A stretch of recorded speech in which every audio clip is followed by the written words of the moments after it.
Yung aking Aglonema Saxon Red, napakaganda ng kanyang dahon, mapupula.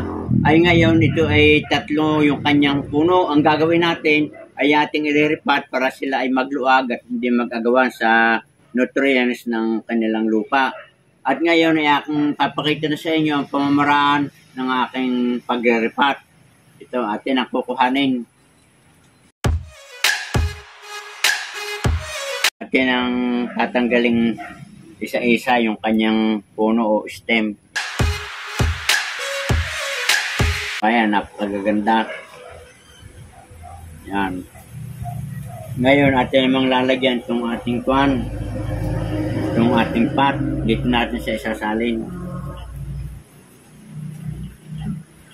At itong ating lupang ito, yung 5 klase na aking pinaghalo-halo, yung carbonized rice hull, coco peat, rice hull, yung ating garden soil, at saka yung ating vermicast. Ito makikita ninyo, napakaganda, buwaghag na buwaghag.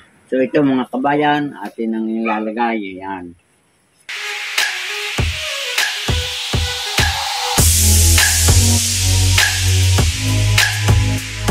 Tapos na natin na mairipat itong ating Aglonema Red Saxon.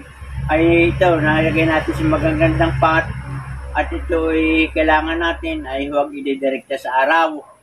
At ito ay paarawan lang natin hanggang mga alas 9. Tapos ilagay natin sa shaded part. At ito ay ayaw din ng overwatering. Ito didiligan lang ninyo kapag ito ay medyo tuyo na yung kanyang lupa. At kailangan ni ating monitor ito ay masilang sa ating pagdidilig. So ito mga kabayan, dahil bago siyang transplant, ating didiligan konti lamang. Yan. Huwag natin pakakasawat, basang-basa pa yung lupa. Dito lamang, good luck and good health. At sana nagustuhan ninyo ang pagbabahagi nitong aking rare variety nitong Aglonema. Magandang araw, kabayan.